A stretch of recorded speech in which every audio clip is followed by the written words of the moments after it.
മുൻ മുഖ്യമന്ത്രി പിണറായി വിജയനും മകളും ഏറ്റവും വലിയ തട്ടിപ്പു കേസിൽ നിൽക്കുന്ന ഒരു സാഹചര്യത്തിൽ CPM പ്രവർത്തകർ ഇത്രയും വലിയൊരു പ്രതിഷേധമറിയിച്ചിട്ടും അവർ ഇപ്പോഴും രക്ഷപ്പെട്ടു നിൽക്കുകയായിരുന്നു.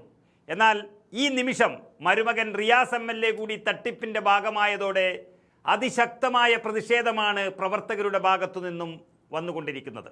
പിണറായി വിജയനും മകൾ വീണ വിജയനുമെതിരെ ഗുരുതരമായ സാമ്പത്തിക ക്രമക്കേട് വന്നതോടെ പ്രതിപക്ഷ നേതാവ് സ്ഥാനം പോകുമോ എന്ന് സംശയിച്ച് നിൽക്കുമ്പോഴാണ് റിയാസും ഇതേ തട്ടിപ്പിൽ തന്നെ പ്രതിസ്ഥാനത്ത് വരുന്നത്.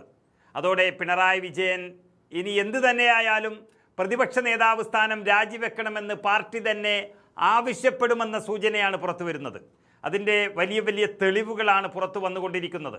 പിണറായി വിജയൻ സംസ്ഥാന വൈദ്യുതി മന്ത്രിയായിരുന്ന കാലം മുതൽ തന്നെ ആരംഭിച്ച അഴിമതിയുടെ തുടർച്ചയാണ് ഇതെന്നാണ് പറയപ്പെടുന്നത്. ഈ അഴിമതി പണം വെളുപ്പിക്കാനാണ് വീണയുടെ കമ്പനികളെ മറയാക്കിയതെന്നും കമ്പനി തന്നെ തുടങ്ങിയത് എന്നും വ്യക്തമാകുന്നു.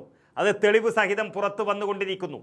കേസിൽ എൻഫോഴ്സ്മെൻറ്റ് ഡയറക്ടറേറ്റ് ഔദ്യോഗികമായി പത്രക്കുറിപ്പ് ഇറക്കിക്കഴിഞ്ഞു. അന്വേഷണം തികച്ചും ശരിയായ ദിശയിലാണ് മുന്നോട്ട് പോകുന്നത്.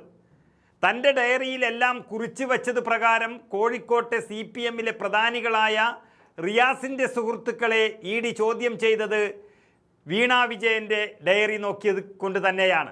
മണിക്കൂറുകളോളം അവരെ ചോദ്യം ചെയ്തു. അതുപോലെ തന്നെ പുറത്തു വന്ന പണമിടപാട് രേഖകൾ തൻ്റേതല്ല എന്ന് പറയാൻ വീണ വിജയൻ ഇതുവരെ തയ്യാറായിട്ടുമില്ല.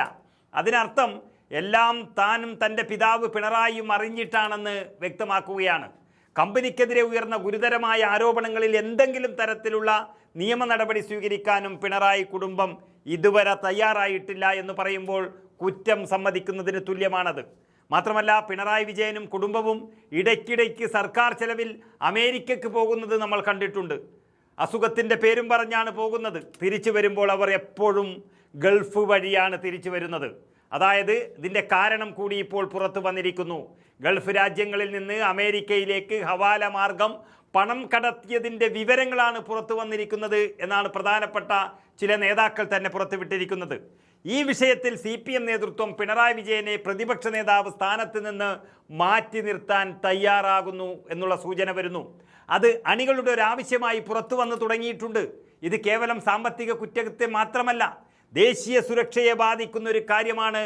കള്ളപ്പണം വെളുപ്പിക്കൽ എന്ന് പറയുന്നത് രാജ്യദ്രോഹമാണ്. മുഹമ്മദ് റിയാസ് എന്നത് കേരളത്തിലൊരു MLA ആണ്. അദ്ദേഹവുമായി ബന്ധപ്പെട്ട് കോഴിക്കോട് കേന്ദ്രീകരിച്ച് വലിയൊരു ലോബി തന്നെ പ്രവർത്തിക്കുന്നുണ്ട് എന്നാണ് ED റെയ്ഡിൽ നിന്നും വ്യക്തമായിരിക്കുന്നത്. എന്നാൽ ഇപ്പോൾ നടക്കുന്നത് റിയാസിനെതിരെ മാത്രമുള്ള ഒരു അന്വേഷണമല്ല. പിണറായി കുടുംബം കാലം ഇത്രയും കൊണ്ട് നടത്തിയ കൊള്ളയുടെ തെളിവ് ശേഖരിക്കൽ കൂടിയാണ്. വീണ വിജയൻ നടത്തിയ സാമ്പത്തിക ഇടപാടുകളിൽ മുഴുവനും അന്വേഷണം നടന്നു വരുന്നു. താൻ പണം നൽകിയത് വീണയെ കണ്ടിട്ടല്ലെന്നും അവരുടെ പിതാവായ കേരളത്തിൻ്റെ മുഖ്യമന്ത്രിയായിരുന്ന പിണറായി വിജയനെ കണ്ടിട്ടാണെന്നും പറഞ്ഞത് CMRLൻ്റെ മേധാവി കരിമണൽ കർത്തയാണ്. അതുപോലെ തന്നെ ഒരു സേവനവും നൽകാതെ മകൾക്ക് കോടികൾ പണം നൽകിയത് മുഖ്യമന്ത്രിയായിരുന്ന പിണറായി വിജയനുള്ള കൈക്കൂലിയാണെന്ന് മുൻപ് സ്വപ്ന സുരേഷ് പറഞ്ഞ കാര്യങ്ങളും പൂർണ്ണമായി ശരിവെക്കുന്ന തെളിവുകളാണ് ഇപ്പോൾ പുറത്തു വരുന്നത്. ഈ വിവരങ്ങൾ ഒരു മഞ്ഞുമലയുടെ അറ്റം മാത്രമായി മാറുന്നു. അങ്ങനെ കൂടുതൽ ഇതിൻ്റെ പരപ്പും വ്യാപ്തിയും കാണുന്നതിന് മുമ്പേ തന്നെ പാർട്ടിയുടെ മാനം കാക്കാൻ പിണറായിയുടെ രാജി ഉണ്ടാകുമെന്ന വാർത്തകൾ തന്നെയാണ് പുറത്തു വരുന്നത്.